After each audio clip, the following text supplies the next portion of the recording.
माँ भारती को प्रणाम करता हूँ, आप सबके इस गुरु माता पिता को प्रणाम करता हूँ। बच्चों ढेर सारा रात और सभी लोगों को सुबह की राम राम। आज का विषय है नंदी। कौन नंदी? शिव जी का बैल, जो शिव जी से बात भी करता है, जिसके बिना शिव जी कहीं रहते ही नहीं, लेकिन एक जगह रहते हैं, वहां नंदी नहीं। कौन सा नंदी? जो गणेश जी से भी बात कर लेता है और शिव जी और पार्वती मां उसकी पीठ पर बैठकर दूर की यात्रा भी कर लेते हैं। आखिर ये नंदी है कौन? आज इन्हीं नंदी की हम बात करेंगे, क्योंकि हमें अपने देवी देवताओं के बारे में, भगवान के बारे में पता होना चाहिए।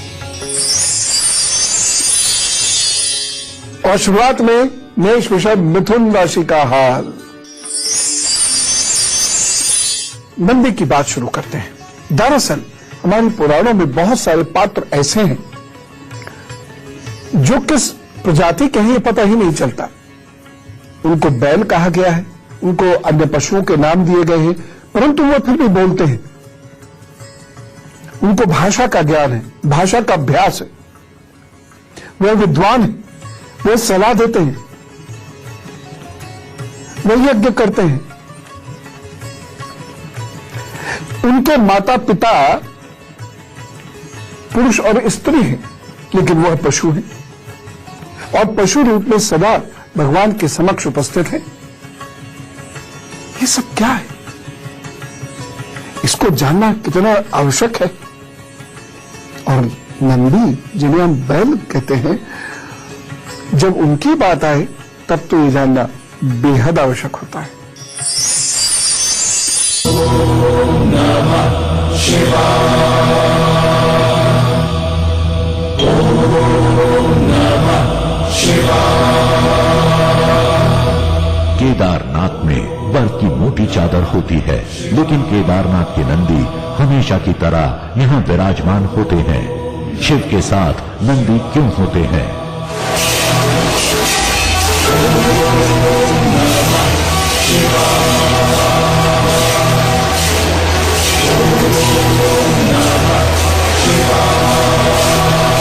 उज्जैन में महाकाल की भस्म आरती होती है, मगर यहाँ भी नंदी स्थापित रहते हैं। शिव और नंदी का आध्यात्मिक साथ क्यों है? बम बम शिव शंकर शंभु महादेव शिव शंकर शंभु। महादेव के 12 ज्योतिर्लिंगों में ऐसा कोई भी ज्योतिर्लिंग नहीं है जहाँ शिव के साथ नंदी की पूजा न होती हो। क्या कारण है? क्या रहस्य है? महादेव के साथ हर बार दिखने वाले नंदी कौन है?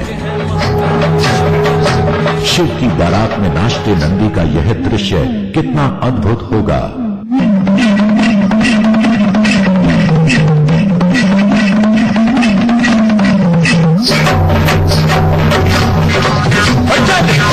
भंडारी कर नंदी सवारी पार्वती नंदी बैल को शिव के वाहन के रूप में तो सभी जानते हैं, लेकिन इन दोनों का मिलन किन परिस्थितियों में हुआ? किन परिस्थितियों में एक सामान्य सा युवक बैल के रूप में दिखने लगा और किन परिस्थितियों में नंदी शिव को परम प्रिय हो गए?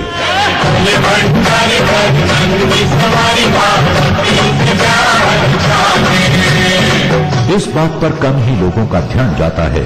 चलिए हम आपको बताते हैं नंदी बैल का आध्यात्मिक रहस्य। इसके लिए आपको एक कथा सुननी होगी। शिलाद की कहानी। पुराणों के अनुसार एक बार ब्रह्मचारी व्रत का पालन करते हुए शिलाद ऋषि को यह भय सताने लगा कि उनकी मृत्यु के पश्चात उनका पूरा वंश समाप्त हो जाएगा। इसीलिए उन्होंने एक बच्चा गोद लेने का निर्णय लिया। लेकिन शिलाद ऋषि किसी आम बच्चे को नहीं, बल्कि एक ऐसी संतान को अपनाना चाहते थे जिसके साथ भगवान शिव का आशीर्वाद हो और वह असामान्य रूप से आध्यात्मिक हो। इसी उद्देश्य को पूरा करने के लिए शिलाद ऋषि ने भगवान शिव को प्रसन्न करने के लिए उनकी आराधना शुरू की। शिलाद ऋषि हैं, बड़े विद्वान ऋषि हैं, तो विद्वान तो है, कठोर तप भी करते हैं, खुशी भी करते हैं। जी हां, जो ऋषि परंपरा या संत परंपरा है हमारे यहां, उसमें जो ऋषि है वह समाज का धन समाज पर खर्च करता है, अपने लिए स्वयं वो धन का अर्जन करता है, चाहे खेती करके करे या अन्य कोई कार्य करके करे। हाँ, जब पढ़ाने का आश्रम का विषय आता है तो राज्य का धन, समाज का धन, लेकिन जब उनका अपना विषय आता है तो स्वयं का अर्जित धन। ऐसे महान तपस्वी वो ऋषि हुए और ऐसी बहुत लंबी परंपरा इस देश के अंदर है। शिनाद ऋषि भी बड़े कठोर तप को करते हैं। क्यों करते हैं? उन्हें एक संतान की चाह है। वो कठोर तप करते हैं भगवान शिव को प्रसन्न करने के लिए, और भगवान शिव प्रसन्न होते हैं, उनके सामने ही आ जाते हैं, प्रकट हो जाते हैं और उनसे वरदान मांगने को कहते हैं।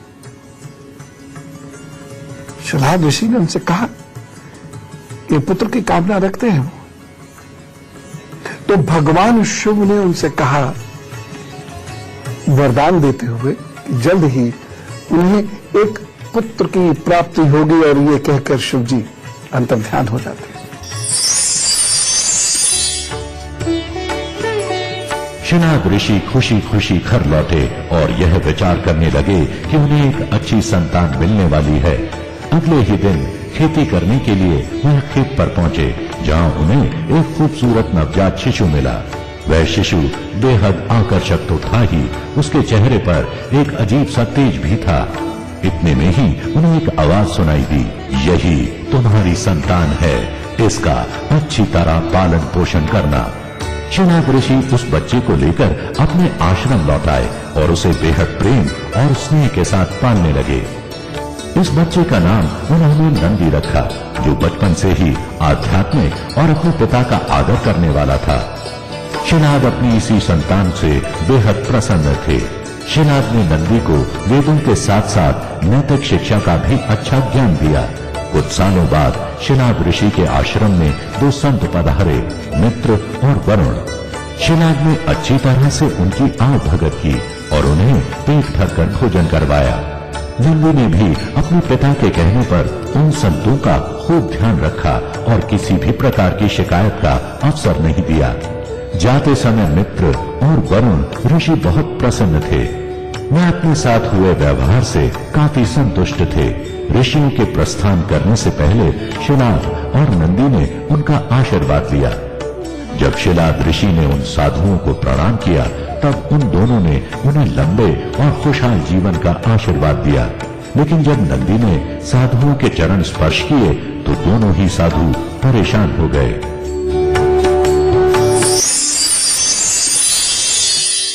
अल्पायु की क्या बात आई यहां पर? क्यों आई? क्या ये बात आज भी होती है? पहले तुला, वृश्चिक और धनु राशि का हाल बताता हूं, उसके बाद जरा आयु की बात करूंगा। कुंडली में एक विशेष योग होता है, बाल और इष्ट योग, और इस योग के जो बच्चे होते हैं वो बचपन में बहुत पीड़ित होते हैं, बहुत पीड़ित होते हैं, उन्हें कई रोग भी लग सकते हैं और उनकी आयु पर भी खतरा आता है। मुख्य ग्रह, अष्टम भाव, द्वितीय भाव, यह बताते हैं कि कौन व्यक्ति कितना जिएगा, और जितना वो जिएगा उसमें उसकी स्थिति क्या रहेगी। सारे लोग 100 साल के नहीं होते, सारे लोग 80 साल के नहीं होते, कुछ 5 साल के होते हैं, कुछ 50 साल के होते हैं, कुछ 100 से भी पार चले जाते हैं। आज भी क्यों ऐसा होता है? तो जब प्रथम भाव, मुख्य ग्रह, द्वितीय और अष्टम भाव ये जब विपरीत परिस्थितियां उत्पन्न कर देते हैं तो व्यक्ति को आयु दोष लग जाता है, यानी आयु उसकी क्षीण हो जाती है, कम हो जाती है और वह काल का शिकार जल्द हो जाता है। मैं तो यद्यपि मृत्यु को जीवन का सबसे बड़ा उत्सव मानता हूं, लेकिन फिर भी लोग इससे डरते तो हैं। तो अल्प आयु दोष है यदि, तो उसमें व्यक्ति की मृत्यु जल्द होती है। और यह जो साधु हैं, जो संत हैं, ज्योतिषी हैं, पता होता है। और ऋषि और साधु कितने तो तकालदर्शी होते। उस बच्चे को देखकर बहुत सारे आशीर्वाद साधुओं के मुंह से निकले, लेकिन उनके चेहरे पर एक विषाद की रेखा आ गई, जिसे शिलाद ऋषि ने भांप लिया। जैसे ही वो आश्रम से बाहर निकले, शिलाद ऋषि ने उन्हें रोका और कहा कि मुझे जरा अपनी परेशानी बताइए, आप क्यों परेशान हैं? शिलाद ऋषि ने साधुओं से एक बात पूछी कि आपने बहुत सारे आशीर्वाद तो दिए, लेकिन इस बच्चे को लंबी आयु का आशीर्वाद क्यों नहीं दिया? साधुओं ने इस बात को कहा कि उसे अल्प आयु दोष है, यानी आयु अधिक नहीं है। अब यह बात किसी पिता को पता चले तो क्या होगा, आप इसकी कल्पना कर सकते हैं। ऋषि है, पिता भी तो है। कहीं ना कहीं कोई ना कोई भाव चिंता का कारण तो कठोर से कठोर मनुष्य के लिए बन सकता है। इंद्रजीत भी अगर है, कोई इंद्रियों को जीत चुका व्यक्ति भी है, वह भी कहीं ना कहीं किसी न किसी विकार से कभी पीड़ित हो ही जाता है। वो पिता है। लेकिन उनका विद्वान पुत्र नंदी, उसने उनके चेहरे के भाव पढ़ लिए और कहा, पिताजी, किस बात से आप इतने परेशान हैं? आपके चेहरे पर ये विषाद की रेखाएं क्यों हैं? नंदी ने अपने पिता से उनकी चिंता का कारण जानना चाहा, तो उनके पिता ने उन्हें सब कुछ सच सच बता दिया। शिलाद को लगता था कि अपनी मौत की जानकारी सुनते ही नंदी या तो रो पड़ेगा या भयभीत हो जाएगा, लेकिन जो हुआ वो ठीक उल्टा था। नंदी ने जैसे ही सुना कि वो अल्प आयु है, वह हंसने लगा। उसने अपने पिता से कहा कि आपने मुझे भगवान शिव की कृपा से पाया है, इसीलिए मेरी उम्र की रक्षा भी वही करेंगे। नंदी का कहना था कि जो लोग भगवान शिव की आराधना करते हैं, उन्हें कोई तकलीफ छू भी नहीं सकती। इतना कहते ही अपने पिता का आशीर्वाद प्राप्त कर नंदी भुवन नदी के किनारे तप करने चले गए। नंदी का तप इतना कठोर, आस्था इतनी प्रबल और ध्यान इतना मजबूत था कि शिव को प्रकट होने में ज्यादा समय भी नहीं लगा। शिव ने नंदी से आंखें खोलने के लिए कहा। नंदी ने जैसे ही अपनी आंखें खोली, उनके सामने दुनिया के सबसे खूबसूरत और आकर्षक शख्सियत खड़ी थी। भगवान शिव के तेज को देखकर यह भूल ही गया कि वह अपनी लंबी उम्र के लिए शिव की आराधना कर रहे थे। ओम हर हर हर महादेव। भगवान शिव ने उनसे वरदान मांगने को कहा। नंदी ने वरदान के रूप में ताम्र शिव का सानिध्य मांग लिया। नंदी ने उनसे प्रार्थना की कि वह हर समय उनके साथ रहना चाहते हैं। नंदी के समर्पण से प्रसन्न होकर भगवान शिव ने नंदी को पहले अपने गले लगाया और उन्हें बैल का चेहरा देकर उन्हें अपने वाहन, अपना दोस्त, अपने गणों में सर्वोत्तम के रूप में स्वीकार कर लिया।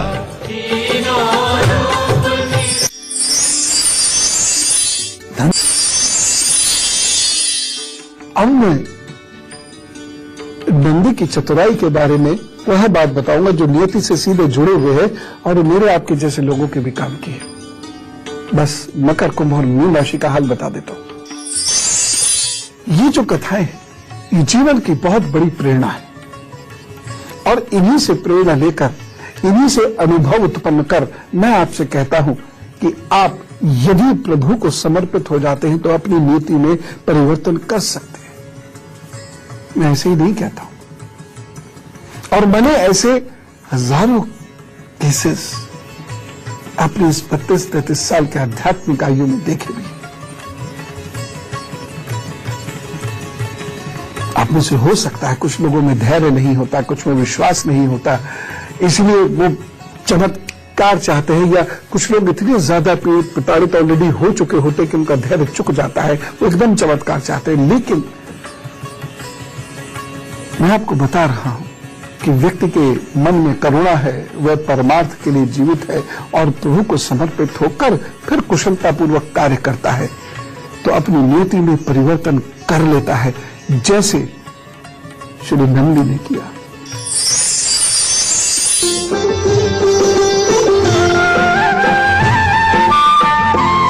सिंधु से निकला पुत्र हलाहल, तीनों लोक में मच गई हलचल। नंदी से जुड़ी एक और कथा है। कहा जाता है कि नंदी द्वारा शिव का साथ प्राप्त करने के बाद ही असुरों और देवताओं के बीच क्षीर सागर में समुद्र मंथन हुआ। इस मंथन में सबसे पहले हलाहल नाम का अत्यधिक घातक विष निकला, जिसकी एक बूंद भी सर्वनाश कर सकती थी। इस विष का गलत प्रयोग न हो, इसलिए स्वयं शिव ने उसका पान किया।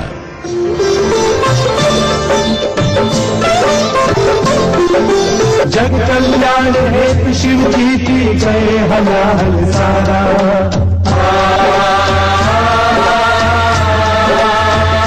यह विष शिव के लिए भी घातक था, इसीलिए उनकी अर्धांगिनी माता पार्वती भी यह नहीं चाहती थी कि इस विष की बूंद भी शिव के शरीर में जाए। इसलिए पार्वती ने शिव के गले में ही उस विष को रोक दिया था। अब नंदी महाराज की स्वामी भक्ति देखिए। इस विष की कुछ बूंदें जमीन पर गिर गई थी, जिसे स्वयं नंदी ने अपनी जीभ से साफ कर लिया था। देवता और असुर दोनों ही नंदी को देखकर हैरान रह गए कि नंदी ने जानबूझकर इस विष को क्यों ग्रहण किया। सभी यही सोच रहे थे कि शिव तो भगवान है, साथ ही उनके पास माता पार्वती का साथ भी है, लेकिन नंदी तो वाहन मात्र है। इस पर नंदी ने जवाब दिया कि जब उनके स्वामी ने इस विष को ग्रहण किया है तो उन्हें तो करना ही था।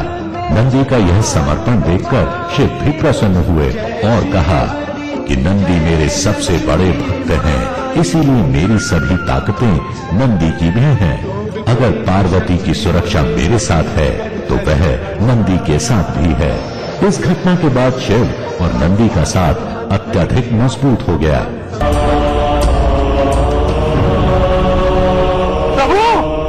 यदि आप नहीं आए तो ये आपका सेवक आपके पास चला आएगा। जीवित ना सही मृत्यु के मार्ग से आएगा, आपके पास चला आएगा प्रभु। इस पौराणिक घटना के बाद से शिव की मूर्ति के साथ नंदी की प्रतिमा भी स्थापित की जाती है। ऐसा माना जाता है कि शिव तो हमेशा ध्यान में लीन होते हैं, वह हमेशा समाधि में रहते हैं, इसीलिए उनके भक्तों की आवाज उन तक नंदी ही पहुंचाते हैं।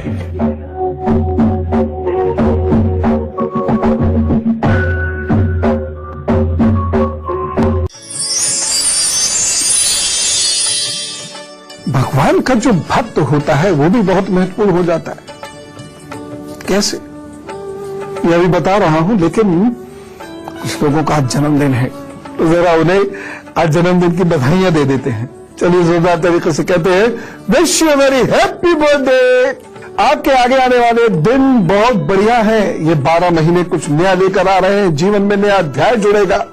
आप बहुत अच्छे से कर्म कर पाएंगे, कुछ नए कर्म करेंगे और उसमें आप सफल होंगे। अनेक वर्षों तक इस 12 महीने के समय में किए गई मेहनत आपको लाभ देती रहेगी। तो कुछ करके दिखाने की कोशिश कीजिए, कुछ बड़ा सोचिए। यद्यपि कुछ परेशानियां आप महसूस करेंगे, खासतौर से रिश्तों या मकान से संबंधित, लेकिन फिर भी नए रास्ते खुल रहे हैं, उत्साह उमंग जीवंत हो रही है, इसलिए आप बेहतर कार्य कर पाएंगे। बसंत की वेला है, अब आपके 12 महीने आपके जीवन में, इसीलिए खूब उत्साह के साथ जुट जाइए, बहुत मेहनत करिए और अच्छी तरह से अपने कार्य आगे बढ़ाकर ले जाइए। कुछ महत्वाकांक्षाएं जो आपकी पूरी नहीं हुई हैं इन 12 महीनों में कोशिश कीजिए उन्हें पूरा करने की, तो जरूर मदद करेंगे। कुछ पुरानी चलती हुई चीजें रुक सकती हैं, लेकिन नई शुरू होंगी जो आपको ज्यादा बड़ा प्लेटफॉर्म देंगी। उपाय क्या करना है? इन 12 महीनों में एक तो बीमार नहीं पड़ना है। छोटी मोटी तो अलग बात है, नजला खांसी जुकाम का भी हो गया, हल्का फुल्का दर्द कहीं हो गया, लेकिन अपनी कमर, अपने हृदय, अपनी पेट, इन सब का ख्याल आपको रखना है। दूसरी महत्वपूर्ण बात, बहुत मेहनत करनी है। ये 12 महीने ऐसा समझ लिए 10-11 साल में एक बार आए हैं, इसलिए एक दिन भी, एक क्षण भी इसका वेस्ट नहीं होना चाहिए। तीसरी चीज, कोई मित्र परेशान कर सकता है या कोई रिश्ता आपको परेशान कर सकता है जून तक, थोड़ा सा ध्यान रखिएगा। उपाय क्या करेंगे? हर सोमवार को ओम रुद्राय नमः का जप जरूर करना है, चाहे सुबह करें चाहे रात करें, कम से कम 5 मालाएं। दूसरा उपाय, हर सोमवार को दूध या दूध से बनी हुई चीजों का दान जरूर करना है। बस आज ही से संकल्प लीजिए, बहुत मेहनत करने का, आगे बढ़िए, जरूर लाभ होगा। All the best. तो बात यह चल रही थी कि भगवान का भक्त भी बहुत महत्वपूर्ण हो जाता है, क्योंकि वो भक्त भगवान तक पहुंचने का एक जरिया बन जाता है। नंदी भी एक ऐसे ही जरिया बन गए। भगवान तक कोई बात पहुंचाने के लिए लोग आज भी नंदी के कान में कुछ कह देते हैं, और ऐसे लोगों ने बताया है कि उनकी मन्नतें पूरी हुई, मुरादें पूरी हुई। मैंने नहीं मांगा, मुझे इसलिए नहीं पता, मेरा अनुभव तो लोगों के अनुभव के आधार पर मैं कह रहा हूं। उन्होंने ऐसा कहा तो उन्होंने बैल के कान में होगा। नंदी तो शराब ऋषि का पुत्र है, मनुष्य है, खैर, लेकिन शिव का साथी है, पूर्ण समर्पित भक्त है, शिव की सेवा में उपस्थित हनुमान जी की तरह से वह भी एक व्यक्ति है। उन तक अगर बात पहुंच गई तो भोले बाबा को सुनना ही पड़ता है। सर्वोपरि प्रेमे शिव शंकर, सर्वोत्तम प्रिय पार्वती, सर्वश्रेष्ठ पति परमेश्वर। नंदी बैल की भक्ति तो अमर है, लेकिन नंदी के बल से जुड़ी एक कथा बड़ी महत्वपूर्ण है। एक बार नंदी पहरेदारी का काम कर रहे थे, शिव पार्वती के साथ विहार कर रहे थे। अद्भुत प्रेम की अद्भुत महिमा, शब्दों में ना वर्णित हो। भृगु उनके दर्शन करने आए, किंतु नंदी ने उन्हें गुफा के अंदर नहीं जाने दिया। भृगु ने शाप दे दिया, पर नंदी मार्ग रोके रहे। उन्होंने शिव पार्वती की आज्ञा का उल्लंघन कभी नहीं किया। एक बार रावण ने अपने हाथ पर कैलाश पर्वत उठा लिया था। नंदी ने क्रुद्ध होकर अपने पांव से ऐसा दबाव डाला कि रावण का हाथ ही दब गया। जब तक उसने शिव की आराधना नहीं की तथा नंदी से क्षमा नहीं मांगी, नंदी ने उसे छोड़ा ही नहीं। धगत धगत धगत जल ललाट पट्ट पावके, किशोर चंद्रशेखर रति प्रतिक्षणम मम।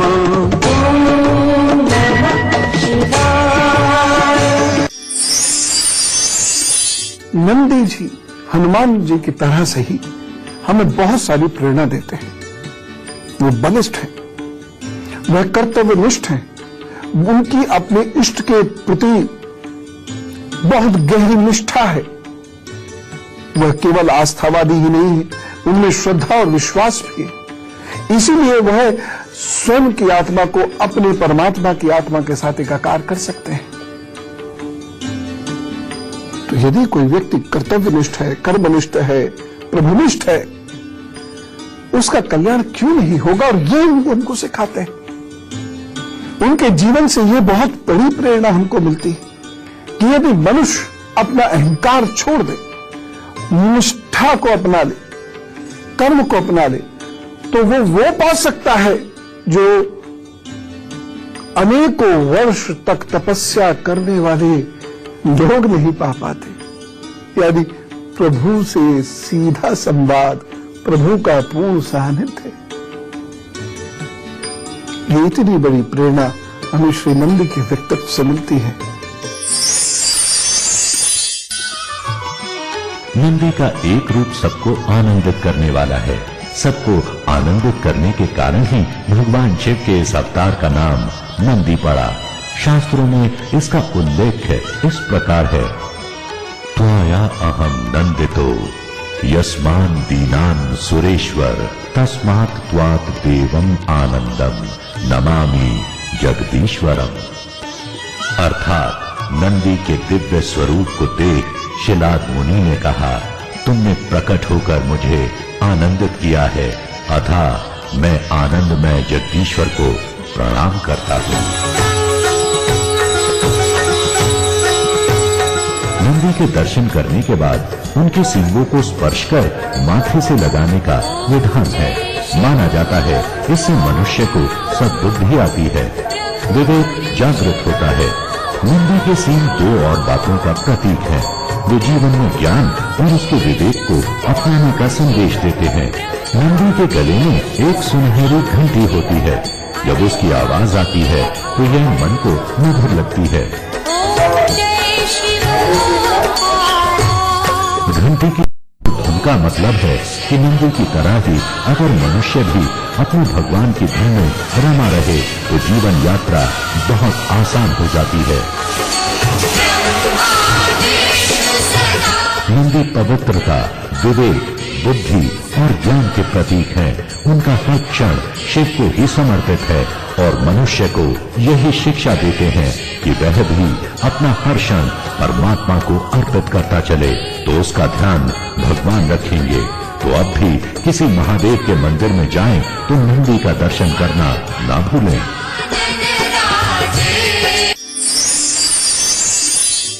अब हर जगह हम सबको पता है कि भगवान भोलेनाथ है तो नंदी भी है, लेकिन एक जगह तो है जहां भोलेनाथ तो है नंदी नहीं। ऐसा क्यों?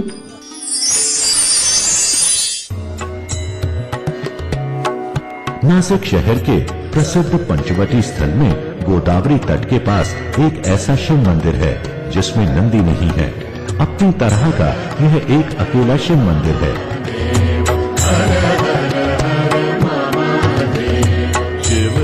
पुराणों में कहा गया है कि कपिलेश्वर महादेव मंदिर नामक इस स्थल पर किसी समय में भगवान शिव ने निवास किया था। यह नंदी के आभाव की कहानी भी बड़ी रोचक है। यह उस समय की बात है जब ब्रह्मदेव के 5 मुख थे। 4 मुख वेदोच्चारण करते थे और 5वां निंदा करता था।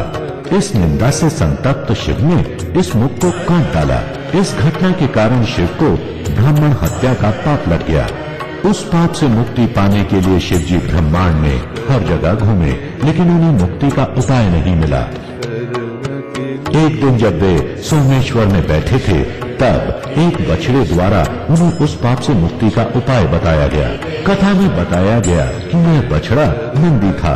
वह शिव जी के साथ गोदावरी राम कुंड तक गया और कुंड में स्नान करने को कहा। स्नान के बाद शिव जी ब्राह्मण हत्या के पाप से मुक्त हो सके। नंदी के कारण ही शिव की ब्रह्म हत्या से मुक्ति हुई थी। इसीलिए उन्होंने नंदी को गुरु माना और अपने सामने बैठने को मना किया।